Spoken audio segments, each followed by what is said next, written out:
Halo semuanya, perkenalkan saya Asharis Regar. Nah, pada video kali ini kita akan membahas artikel yang ditulis oleh Benedict Anderson. Nanti kita juga akan mengaitkannya dengan film yang berjudulkan Pesta Babi. Nah, artikel yang ditulis oleh Benedict Anderson berjudulkan The Problem of Rice. Artikel ini membahas bagaimana kebijakan penguasaan dan distribusi yang dilakukan oleh pemerintah Jepang. Nah, selama kependudukannya mereka, ini menyebabkan eksploitasi petani, krisis pangan, ketimpangan sosial, dan penderitaan rakyat Jawa. Nah, sedangkan film Pesta Babi ini membahas bagaimana masyarakat adat Papua menghadapi ancaman kehilangan tanah, hutan, ruang lingkup kehidupan, yang dimana itu disebabkan oleh kebijakan pemerintah, yakni pembangunan besar-besaran yang dipandang sebagai bentuk kolonialisme modern. Nah, apa yang menjadi kaitan antara kedua kasus ini? Kita lihat dari yang pertama. Nah, di dalam kasus yang dituliskan oleh Benedict Anderson, ada kasus petani menjadi korban kebijakan negara. Nah, Anderson menjelaskan bahwa penduduk Jepang, selama kependudukan Jepang, masyarakatnya itu dipaksa untuk menyerahkan sebagian hasil panennya kepada pemerintah. Nah, sehingga akibatnya petani mengalami kekurangan pangan, kesehatan menurun, dan meningkatkan risiko kematian. Nah, di dalam film Pesta Babi, masyarakat adat Papua, nah, mereka juga mengalami dampak dari kebijakan, yang dimana pembangunan yang dilakukan atas nama kepentingan nasional, mereka harus menghadapi perubahan lingkungan dan berkurangnya akses terhadap tanah adat mereka. Nah, jika kita analisis, Anderson menunjukkan bahwa petani Jawa menjadi korban kebijakan pangan Jepang. Nah, di film Pesta Babi, ini menunjukkan bahwa masyarakat adat Papua menjadi korban dari proyek pembangunan modern. Nah, dalam kedua kasus ini, mereka menanggung akibat dari keputusan yang dibuat oleh pihak yang berkuasa. Nah, dalam kedua kasus ini, ternyata mereka tidak memiliki kuasa untuk mengambil kendali atas sumber kehidupan mereka. Nah, bedanya di Jepang, orang Jawa kehilangan padi. Di Papua, masyarakat Papua kehilangan adat dan tanah adat mereka. Kehilangan hutan dan tanah adat mereka.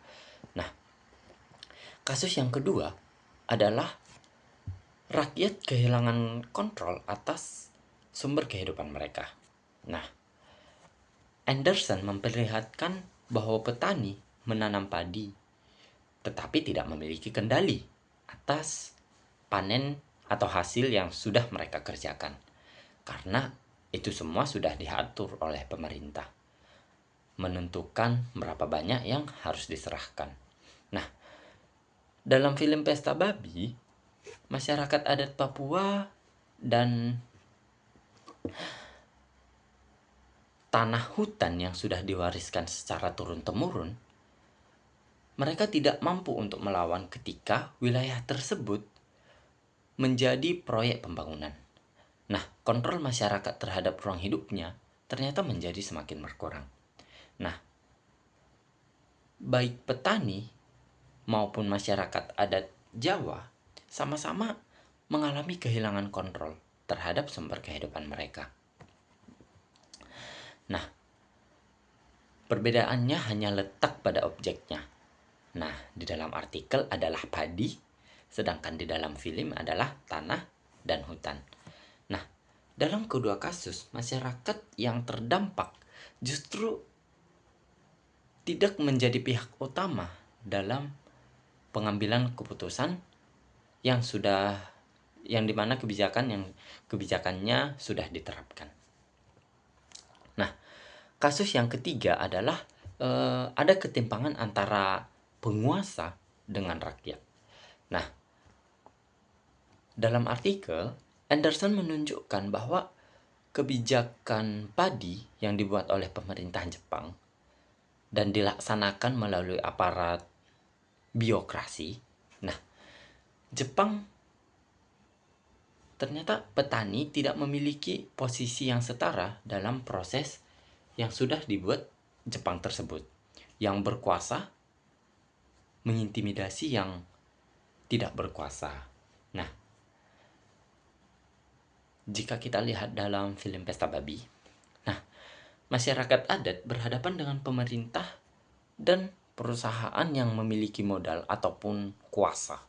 Nah, kekuatan hukum, kuasanya itu seperti kekuatan hukum, akses politik yang jauh lebih besar. Sedangkan Papua itu hanya rakyat-rakyat kecil. Nah, jika kita analisis, kedua kasus ini memperlihatkan hubungan yang tidak seimbang antara kelompok penguasa dengan rakyatnya atau orang-orang yang ada di bawahnya. Nah, jadi ini menjelaskan bagaimana ketimpangan tersebut mempengaruhi kehidupan masyarakat sehari-hari. Nah,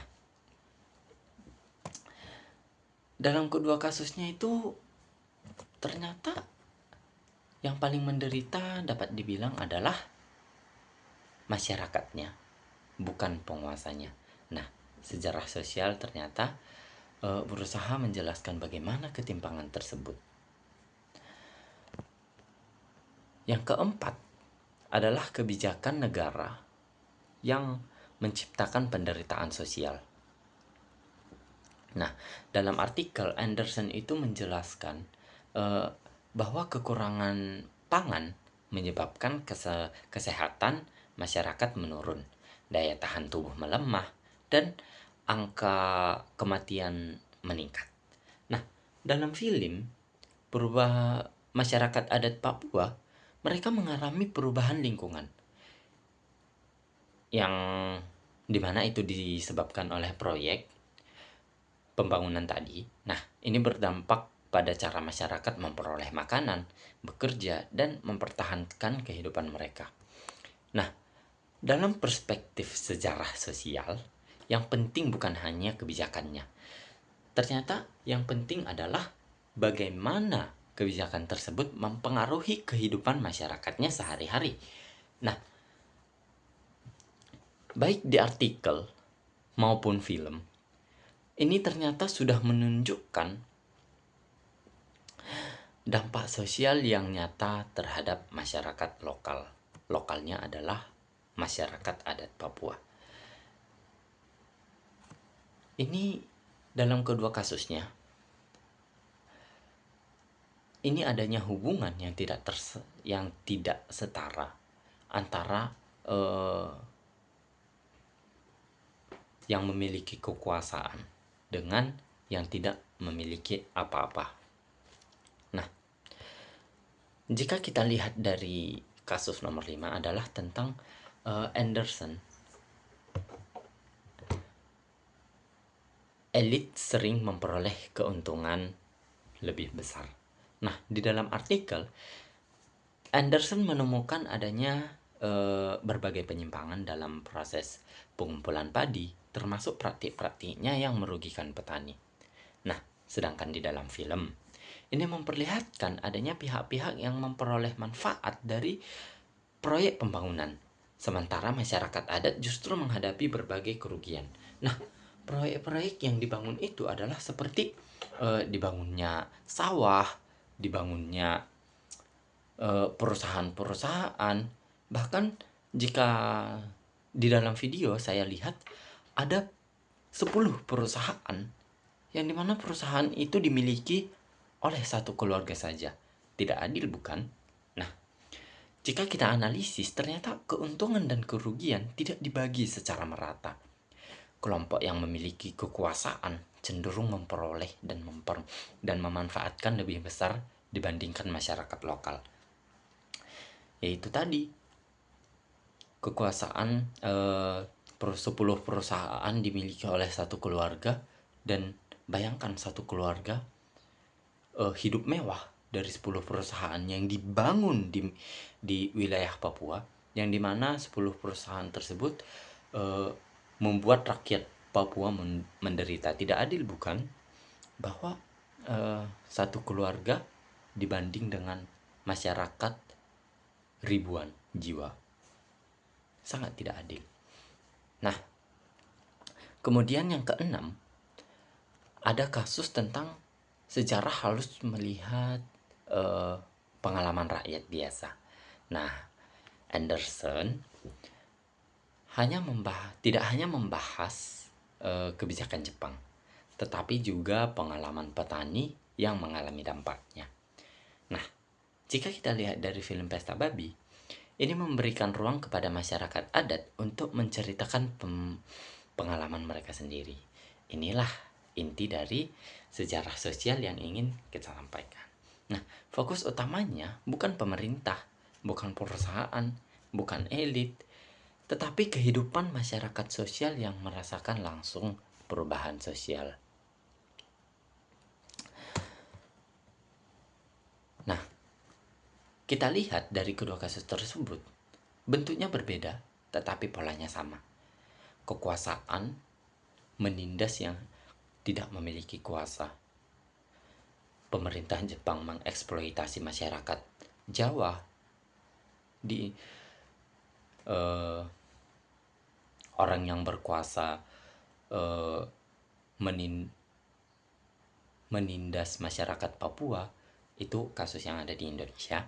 Nah, ada pihak yang memiliki kekuasaan besar mengendalikan sumber daya masyarakat lokal. Karena itulah film Pesta Babi dikenal sebagai kolonialisme pada zaman sekarang. Nah, apa analisis utama di dalam ini? Jika Benedict Anderson atau The Problem of Rice menunjukkan bagaimana petani Jawa kehilangan kendali atas hasil panennya, atau yang diakibatkan oleh kebijakan penduduk, maka film Petani menunjukkan bagaimana masyarakat adat Papua menghadapi ancaman kehilangan tanah dan ruang hidup mereka akibat proyek yang dibangun oleh kepentingan nasional itu tadi. Nah, jika kita simpelkan,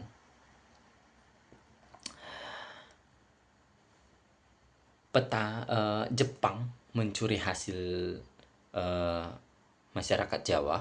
Nah, di Indonesia pemerintah mencuri apa yang sudah dimiliki oleh Papua. Itu adalah simpelnya.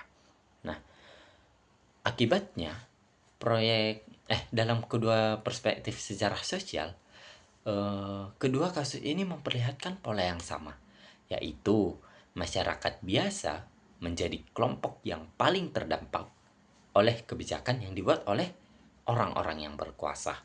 Nah, oleh karena itu kita harus memahami film Pesta Babi ini, yang dimana ini adalah sebagai film dokumenter bentuk kolonialisme yang ada, yang memiliki kemiripan dengan artikel yang sudah saya sampaikan tentang dari Benedict Anderson. Nah, jika teman-teman sekalian tertarik, itu artikel ini sangat berkaitan dengan film Pesta Babi. Jadi, di saat kalian menonton film Pesta Babi, ternyata sudah ada kasus dengan pola yang sama sebelum film Pesta Babi ini diluncurkan. Artinya, ternyata eksploitasi itu sudah ada sebelum Indonesia merdeka. Bedanya, yang mengeksploitasi adalah orang luar atau orang Jepang, dan Dan di film Pesta Babi yang mengeksploitasi adalah orang yang berkuasa. Bahkan yang berkuasa adalah orang Indonesia dan yang disiksa adalah orang Indonesia. Sepertinya. Nah, mungkin sekian hasil yang bisa saya sampaikan. Mohon maaf atas sedikit eh, mungkin ada salah ucap. Saya Haris Siregar mengucapkan terima kasih.